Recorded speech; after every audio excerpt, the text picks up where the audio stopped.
कांग्रेस स्थापना दिवस के अवसर पर गिरनार चौक में स्थित कांग्रेस कार्यालय में पालक मंत्री विजय वडेट्टीवार, सांसद बालू धानोरकर एवं कांग्रेस के अन्य पदाधिकारी तथा कार्यकर्ताओं की उपस्थिति थी। तो चलिए नजर डालते हैं इस खबर पर।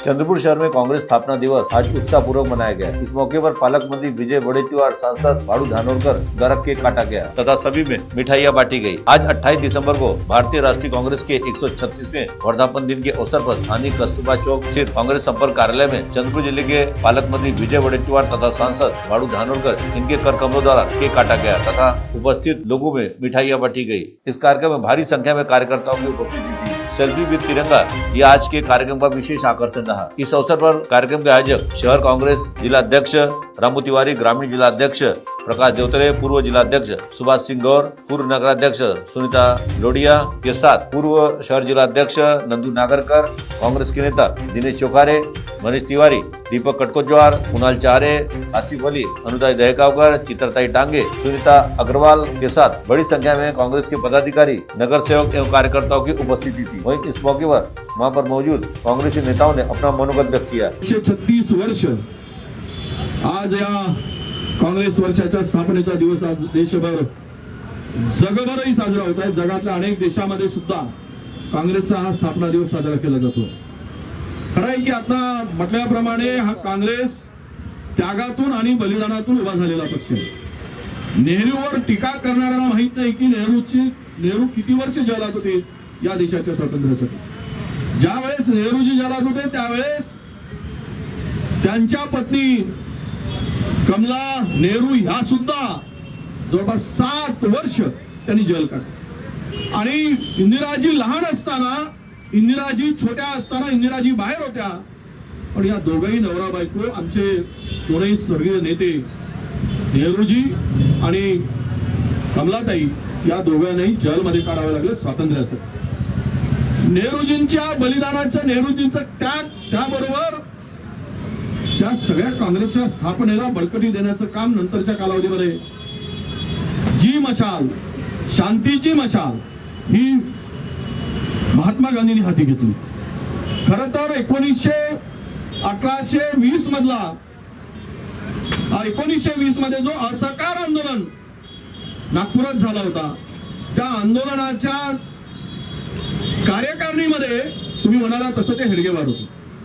नागपूरच्या 1920च्या असहकार आंदोलनामध्ये हेडगेवार हे सदस्य होते आणि हेडगेवारांनी भाषण केलं, ही संकुचित विचारसरणीची मंडळी यांना केवळ मर्यादित लोकांसाठी हा देश पाहिजे होता, स्वातंत्र्य पाहिजे होता। परंतु महात्मा गांधींची जी या स्वातंत्र्यानंतरची जी व्याप्ती होती किंवा विचार होते, ते सर्व लोकांना स्वातंत्र्य मिळालं पाहिजे। या देशातील गरीब, दलित, शोषित, पीडित, आदिवासी या सर्वांना त्याचा हक्क मिळाला पाहिजे आणि समान न्याय मिळाला पाहिजे। अस्पृश्यता या देशातील गेली पाहिजे, ही भूमिका मानणारे सर्वप्रथम महात्मा गांधी होते। आणि ज्यावेळेस त्या अधिवेशनामध्ये 1920च्या हा विचार मांडला गेला महात्मा गांधींनी, त्यावेळेस हेडगेवारांना वाटलं की आपल्याला अपेक्षित असलेला म्हणजे मर्यादित लोकांना जे सत्ता पाहिजे होती इंग्रज गेल्यानंतर, ते काही आता देश स्वातंत्र्य झाल्यानंतर साध्य होणार नाही।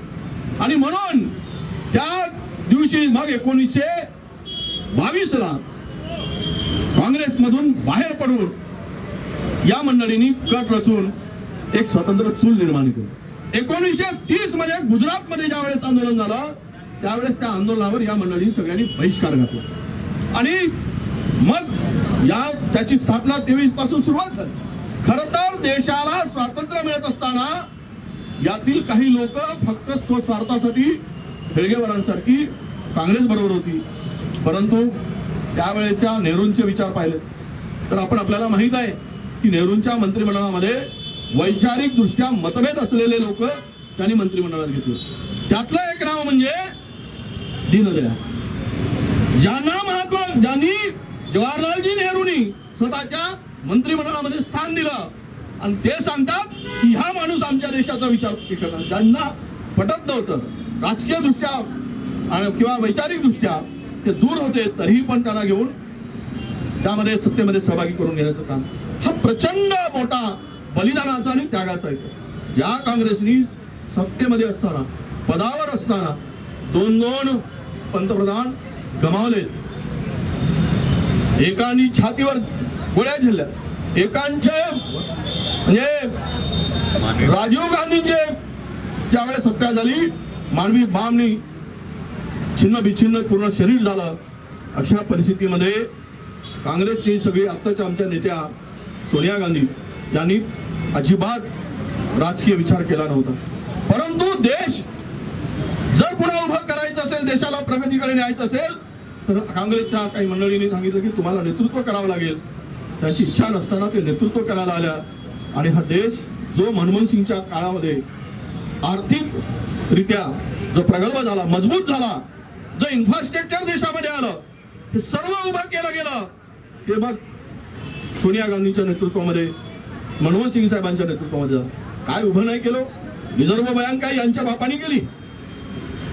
आज रिझर्व्ह बँक असेल, रेल्वे आहे, विमान आहे, ONGC आहे, LIC आहे, सगळ्या ऑइल कंपन्या आहेत.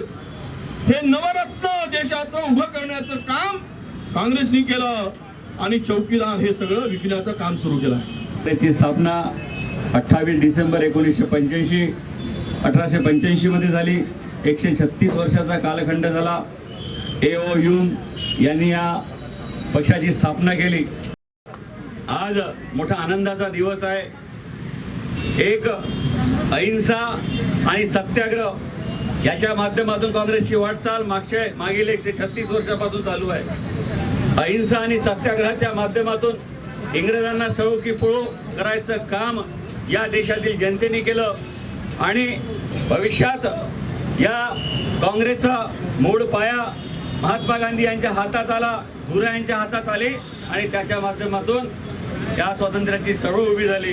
आणि या चळवळीच्या माध्यमातून आपण बघितलं आतापर्यंत या देशाला 7 पंतप्रधान काँग्रेसने दिले. एक बिना काँग्रेसी पंतप्रधानांनी जय जवान जय किसान जय विज्ञानाचा नारा दिला. आणि जेव्हा पंडित जवाहरलाल नेहरू पहिल्यांदा